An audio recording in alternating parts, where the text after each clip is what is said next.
Praktik judi online di tanah air makin merajalela dan meresahkan. Bagaimana tidak, praktik perjudian mudah diakses di dunia maya. Ketua Satgas Judi Online Hadi Cahyanto menyampaikan, judi online telah menyebar ke seluruh provinsi dengan perputaran uang mencapai 600 triliun rupiah. Pusat Pelaporan dan Analisis Transaksi Keuangan atau PPATK, provinsi terbesar pertama yang terpapar judi online, yaitu Jawa Barat dengan jumlah pelaku 535.644. Ya, kita menemukan itu lebih dari 1.000 orang. Maraknya judi online ternyata tidak hanya meresahkan di tengah masyarakat saja. Di Legislatif, PPATK mencatat ada 1.000 oknum anggota DPR yang bermain judi online dengan total jumlah transaksi mencapai hampir 25 miliar rupiah. Lebih miris, Komisi Perlindungan Anak Indonesia bersama Pusat Pelaporan dan Analisis Transaksi Keuangan merilis data terbaru tentang transaksi judi online yang melibatkan anak-anak dengan total nilai transaksi ratusan miliar rupiah.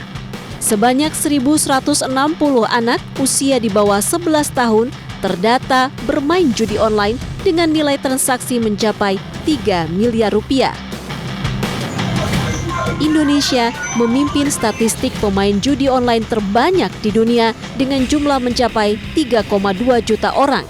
Pelakunya sebagian besar berasal dari kalangan menengah ke bawah. Perlu langkah signifikan untuk menghentikan judi online agar dampak sosial yang merugikan masyarakat serta kerugian negara yang kian besar dapat segera ditekan.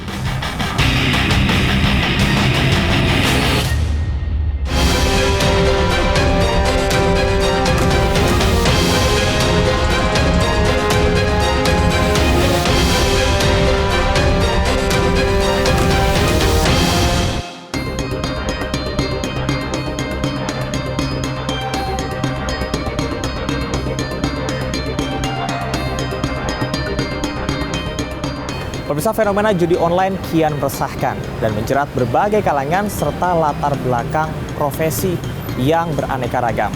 Mulai dari mahasiswa, anak-anak, tua muda, laki-laki perempuan, bahkan menjerat guru sampai dengan anggota DPR. Adapun yang meresahkan, tentunya judi online sangat berpengaruh terhadap aspek psikologis, ekonomi, bahkan bagaimana interaksi di antara masyarakat.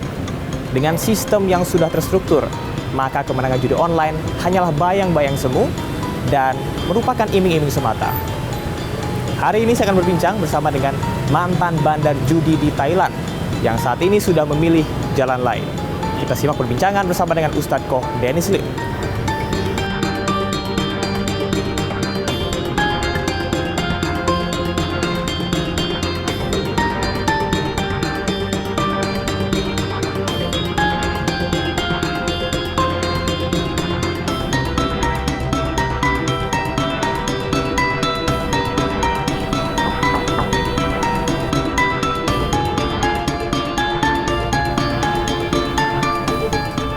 Assalamualaikum, Ko Dennis. Waalaikumsalam warahmatullahi wabarakatuh. Ko Dennis, mohon izin apa kabar?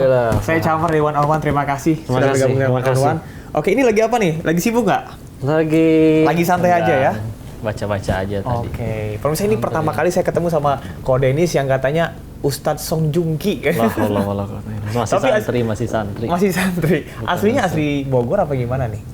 Iya, darahnya aja Tionghoa, tapi lahirnya di Bogor. Oke, jadi orang Bogor, orang Korea atau orang Thailand nih? Katanya orang Thailand juga nih. Kewarganegaraan KTP sih Indonesia. Darahnya keturunan Tionghoa, tapi ya itu mah nggak bisa milih lah. Mau terlahir di mana, keluarganya siapa, tapi kita bisa milih mau wafat dalam keadaan seperti apa. Mudah-mudahan husnul khotimah. Amin, luar biasa. Ini baru opening aja udah memberikan berkat dan juga inspirasi yang luar biasa. Sehat ya? Masih diizinin ya? Sehat, alhamdulillah. Ustadz Camar sehat? Alhamdulillah. Ini juga saya pertama kali ketemu Ko Dennis itu berasa ini juga. Tadi sebelumnya kita sempat ngobrol juga kan. Iya. Berasa saya ketemu sama teman-teman saya yang di Thailand karena dulu juga pernah tinggal di Thailand. Nah, kalau Ko Dennis gimana nih? Dulu di Thailand juga apa gimana? Iya, di Thailand waktu yang salah jalan lah dulu buka usaha. Salah jalan ya. Buka usaha yang perjudian. Jadi 3 tahun lebih lah di sana. Oke, 3 tahun. 3 tahun lebih. Di Thailand ya. Iya, itu pun sebetulnya kan bukan di Khung Thep-nya, bukan di ibu kotanya, tapi perbatasan antara Thailand sama Kamboja. Ya. Itu pada saat itu di tahun 2014 ya. 2014. Judinya bandar judi biasa atau judi online pada saat itu sudah ada? Kita punya dua-duanya tapi besaran di online. Oke, jadi judi online sudah ada dari 2014 udah marak artinya ya? Sebetulnya dari yang saya tahu ya 2004 itu ganti Kapolri waktu itu Indonesia, jadi akhirnya ditutuplah semua perjudian yang offline, yang ada kasino yang datang secara fisik ya. Terus akhirnya kan di zaman itu juga warnet udah mulai banyak, akhirnya larilah ke online. Dan 2007 2009 yang paling pertama ngajakin saya ke sana itu dia udah mulai dari 2009. Dan orang yang ikut dari 2010 ke bawah itu biasanya meroket dia. Dari yang contoh sendiri dari yang dia naik motor bebek sampai punya mobil sport gitulah. Kalau udah bukanya yang sekarang-sekarang itu ibarat yang mancing udah kebanyakan ikan segitu-gitunya. Jadi bahkan ada yang gagal atau bahkan sampai nggak balik modal dan lain-lain. Nah terus akhirnya kalau buka di Indonesia itu capek kejar-kejaran. Nah akhirnya mau nggak mau di sana buka ada tempat. Jadi kayak kita nebeng sama kasino-kasino fisik yang udah ada bangunannya di sana. Ya sewa ruangan kantornya. Nanti kayak bayar lah per bulannya berapa ibarat biaya sewa. Kalau suatu saat ada penyemeriksaan atau istilahnya digerebek, bisa diakui bahwa oh ini salah satu subunit kami. Karena memang mereka yang buka fisik itu, mereka punya izin untuk yang aman lah, legal untuk di situ. Oke, jadi memang ini masalah perjudian sudah dari dulu ya. Dan Koko akhirnya memilih jalan yang lain nih. Melihat sekarang nih, banyak sekali yang terjerat dan juga kecanduan judi online, bahkan nggak hanya mahasiswa, ibu rumah tangga, sampai anggota DPR. Gimana nih melihatnya? Dulu waktu masih di sana itu, kita bahkan netapin minimal orang untuk kalau buat main ya, orang nyebutnya deposit. Bahkan masih ada yang minimal itu 500.000, bahkan ada yang juga minimalnya di 100.000. Tapi ketika tadi yang buka judi online-nya tambah banyak, pemain segitu-gitunya nggak bertambah lah istilahnya. Mau nggak mau mereka nurunin minimal untuk mainnya, minimal deposit. Sampai akhirnya 10.000 pun mereka terima. 10.000 udah bisa ya? Iya. Pasang slot ya? Iya, makanya kan kalau 10.000 itu kan yang punya kemampuan finansial 10.000 ya mohon maaf anak SMP. Dan itu memperluas rentangnya nggak hanya kalangan menengah ke atas, tapi juga menengah ke bawah juga bisa gitu ya? Iya. Kalau dulu waktu misalkan masih 500.000 ya, si orang yang punya uang adem 500.000 bisa jadi penghasilan dia sebulan 20 juta, 30 juta. Jadi kalah 500 tuh bagi mereka mungkin masih ya nggak apa-apa gitu kan. Kalaupun kalah juga nggak rugi banget gitu. Dan mereka biasanya punya kemampuan mengelola finansial yang lebih baik. Masalahnya kalau dia orang yang uang ademnya cuma 10 ribuan, bisa jadi penghasilan sebulan mungkin 1.500.000 atau bahkan uang jajan dari sekolahnya, dari orang tuanya. Akhirnya ketika itu dipakai, belum tahu gimana caranya ngelola duit, ya itulah masalahnya berkembang dari situ. Dan akhirnya memang kalau bicara kecanduan kan sebetulnya banyak ya. Ada orang bilang kecanduan narkoba, kecanduan apa-apa. Cuman kalau kecanduan narkoba itu orang itu kan ada perasaan di mana saya kan belum pernah nyoba. Jadi nggak kebayang kecanduan itu maksudnya kayak gimana. Tapi kalau bicara urusan duit, orang kan tiap hari berurusan dengan duit. Jadi dia sudah punya rasa rindu, kayaknya punya duit enak nih. Dan dengan peluang main judi ini saya punya peluang dapat uang lebih banyak sesegera mungkin. Ya kan, sehingga kerinduannya ada, keinginannya ada, akhirnya mulai ke situ. Ditambah ya tidak cukup yakin mungkin dengan janji Allah bahwa rezeki itu pasti dijamin. Kita, saya, Mas Camar, semua yang nonton dilarang mati sebelum semua rezeki yang dijanjiin Allah waktu kita masih di rahim ibu kita. Itu kalau kita belum terima semua nggak boleh mati kita. Allah tuh udah ngeplot masing-masing gitu ya rezeki ya. Tidak boleh meragukan Allah. Nah, tentang judi online yang tadi udah disebutkan banyak sekali berbagai kalangan, dampaknya nih psikologis, ada yang bisa gila, ada yang sampai mencuri, artinya kriminalitas juga ikut bertambah dengan adanya judi online ini gitu. Gimana nih kok? Ya makanya ini jalan yang saya pilih setelah berhenti dari sana ya, karena anggaplah misalkan berhenti dari sana terus datang ke kawan-kawan yang masih di sana, bahkan mohon maaf menodongkan senjata gitu, berhenti nggak lu dari bisnis kayak ginian. Kalau emang mereka yang nggak mau berhenti, ya mereka nggak akan berhenti. Saya pulang, dia berangkat lagi judi lagi, atau buka usaha yang sama lagi. Tapi kan kalau misalkan kayak gini jalan dakwah, kalau jadi jalan wasilah Allah turunin hidayah, bolak-balikin hati, ya udah bismillah, bisa berhenti sendiri. Allah yang bolak-balikin. Karena sepertinya sejatinya sebetulnya selagi judulnya dunia ya, memang masih bisa bosen ketika akhirnya dia mungkin belum pernah ngerasain dapat uang besar, baik dari sudut pandang pemain maupun jadi bandarnya. Ketika akhirnya ngerasain uang besar, tapi kalau dirasa uang sebesar itu dia terima setiap hari, ya pasti akan ada titik jenuhnya. Ibarat kayak kita doyan makan nasi goreng. Nasi goreng yang sama disajikan selama setahun penuh, sehari 3 kali, pasti bosen. Pasti mual juga. Nah, ketika akhirnya misalnya dia dapat, besar ya, dapat 80 juta, tapi terima coba 80 juta itu per hari. Lama-lama kesenangannya akan berkurang. Ketika kesenangan berkurang akan, ya itulah rakusnya manusia. Ini menarik. Apakah artinya Allah juga cabut kenikmatan kita untuk mendapatkan uang itu? Mungkin bagi orang yang sangat berusaha, punya uang 80 juta, kayak wah luar biasa. Tapi ketika itu kan kita merasa biasa aja, bahkan bosan. Pernah nggak sih kok merasa hidup tuh hampa?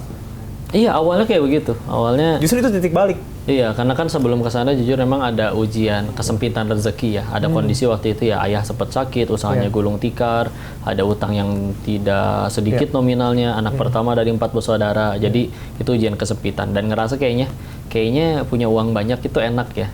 Sehingga ketika akhirnya udah di sana pun kami sampai di satu titik kesimpulan bahwa orang yang pada pengen kaya tuh kayaknya alasan utamanya satu, yaitu ya mereka belum pernah kaya aja.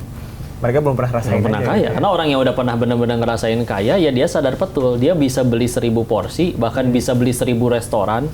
Tapi dia sadar perutnya cuma buat 1 porsi. Tapi kalau orang yang belum pernah kaya kan, kayaknya itu makanan daging senikmat itu luar biasa. Padahal kan tempe bacem yang nyaris basi, sama steak tenderloin yang harganya jutaan. Kalau mau jujur bedanya kan cuma 5 cm di sini doang. Begitu udah ketelan, sama aja, apalagi pas keluar, sama-sama bau.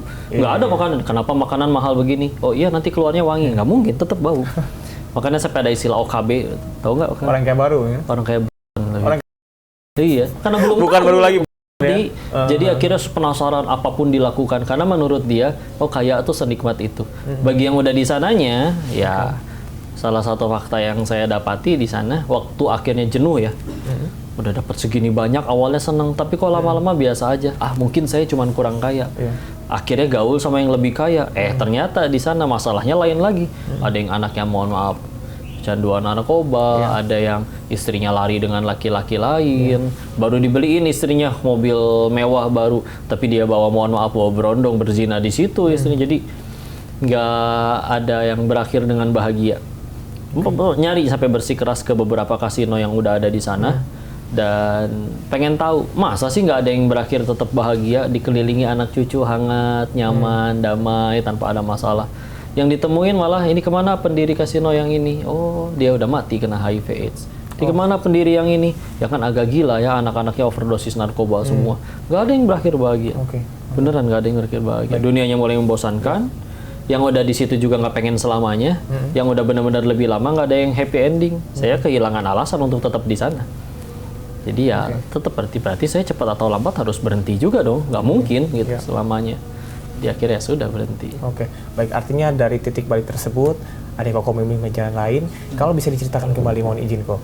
Pada saat itu ayah Anda juga buat kasino di Indonesia ya? Dulu salah satu yang terbesar saya waktu masih kecil. Tahun berapa tuh? Itu berarti 2004 ke bawah. Saya kan lahir 91. Ya, dulu bahkan kan belum ada internet, nggak kayak sekarang ya. Sekarang tiap handphone pegang internet ya. Jadi semuanya ya serba via telepon. Taruhannya pun mungkin lebih ke ya sepak bola. Tapi ya sudah ada, jaringannya sudah ada. Atau kalau mau dibuat tempatnya, ada yang nyediain tempat entah di parkirannya, entah di garasinya, atau di rumah salah satu orang yang mau sponsorinnya. Mereka taruhan lah di situ, bawa uang cash, kartu, dan lain-lain. Jadi setelah sudah ada. Dan memang dulu ya orang-orang Tionghoa datang ke Indonesia kan ada, mereka tuh nggak punya pilihan, mau nggak mau ada yang kayaknya dari dagang, tapi kalau tidak sanggup untuk ya jualan, dagang, nah akhirnya mau nggak mau dengan jalan yang biasanya memang ya dari dunia hitam lah.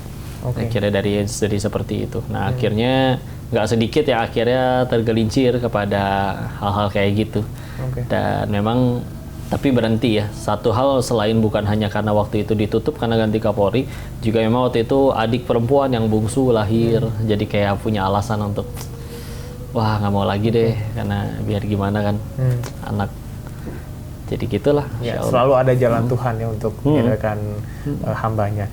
Nah, judi online yang sempat Koko sebutkan juga bahwasanya sudah terstruktur sistematis, sudah diatur bahwa mereka tuh sebetulnya akan kalah gitu. Mereka hanya dikasih untung aja untuk beberapa saat, tapi pada akhirnya ya akan sengsara gitu. Gimana tuh sistematisasinya itu seperti apa kok? Sebetulnya tanpa kita ngerti sistem IT-nya, nggak ngerti codingnya, dari secara akal juga kita bisa mikir sih. Itu kan si bandar kan, web judi kan nggak tiba-tiba ada dong.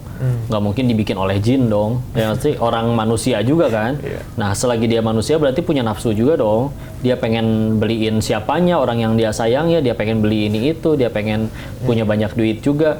Maka, tapi dia punya mungkin sumber daya yang lebih besar atau kecerdasan yang lebih tinggi, dia mikir gimana ya caranya supaya saya selalu untung, saya selalu menang. Ya itulah yang dibikin web judi dengan sambil menawarkan oke, mungkin orang lain bisa menang. Tapi kalau dari 10 pemain 2 kalah 8 menang, mohon maaf kebalik, 8 kalah 2 yang 8-nya kalah, yang menang cuma 2 orang, berarti kan sebetulnya si bandar itu nggak pernah kalah. Itu yang menang gimana? Kan ada dari yang kalah pemain-pemain lain untuk ke dia.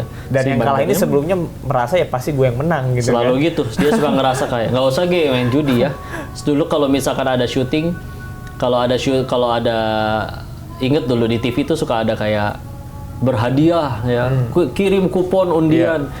Se-Indonesia juaranya cuma 1, tapi tetap aja ngerasa siapa tahu, siapa tahu gitu ya kan, adu nasib gitu ya. Iya, akhirnya kayak begitulah, akhirnya kecemplung dia. Oke, baik. Kok ini berbicara tentang judi online yang tadi ya sangat masif ya, bahkan sampai sekarang gitu. Nah, kok ada nggak sih hal-hal yang menjadi krusial yang perlu diketahui oleh masyarakat sekarang gitu, terutama yang sudah kecanduan judi online? Apa yang pengen Koko sampaikan? Iya, satu hal yang pasti, rezeki itu udah ada yang jamin ya. Kita mau pakai cara halal, mau pakai cara haram, kalau kata Allah di bulan itu rezeki kita misalkan anggaplah 100 miliar. Maka di bulan itu mau pakai halal, mau pakai haram, tetap dapatnya 1 miliar. Nggak mungkin nggak. Kita mau udah terkapar di ranjang, kata Allah masih ada rezekinya, masuk pasti lewat infus. Cuman kan bedanya, kita ada yang dapat 1 juta, tapi dengan cara halal, berarti dia dapat 1 jutanya plus pahala. Tapi ada juga yang dia tetap dapat 1 juta, tapi dengan cara haram, berarti dapat 1 jutanya plus dosa. Jadi kan sama, nominalnya nggak berubah. Jangan berarti kalau misalkan saya jualan narkoba nih, saya main judi nih, iya dapat nominalnya. Kalau Allah izinnya yang ketelan oleh perut kamu itu cuma 10.000, ya sisanya gampang. Anaknya belajar nyetir, nabrak akhirnya harus buat rezeki bengkel, bukan rezeki dianya, titipan semuanya sebentar. Yang jadi rezeki manusia kan cuma 3, yang kemakan jadi kotoran, yang dikenakan jadi usang, dan yang diinfakkan di jalan Allah. Maka udah yakin aja rezeki kita itu di Allah, bukan di Dewa Zeus, apalagi di bandar slot, jadi nggak mungkin ada di mereka. Dan semua yang tadi disampaikan itu pilihan yang bisa kita kendalikan ya? Bisa banget. Memilih kan nggak ada kan yang setiap kali pengen taruhan, saya nggak mau judi tiba-tiba bandar judinya ngirim tukang pukul gitu, nyekek anak kita, taruhan nggak? Kalau nggak gue cekeknya. Nggak ada kan? Dia datang dengan sukarela, jadi aslinya yang pada dengan sadar gitu ya? Iya, masalah dibuat sendiri. Gimana caranya berhenti? Berhenti, jangan depo, selesai udah. Karena kalau kecuali setiap kali kita berhenti main, tadi dikirimin tukang pukul buat ngancam anak dan istri kita. Tapi kan enggak. Datang dia dengan sendiri. Menang juga dibayar lagi kalau misalkan dia menang. Oke, baik. Artinya jangan pernah memulai juga ya. Jangan pernah memulai. Oke, setelah ini kita akan bahas juga tentang bagaimana tidak hanya menjaga diri kita, tapi juga menjaga orang-orang di sekeliling kita. Anak-anak kita, teman-teman kita, saudara kita, dan lain sebagainya. Setelah ini tetap di One on One.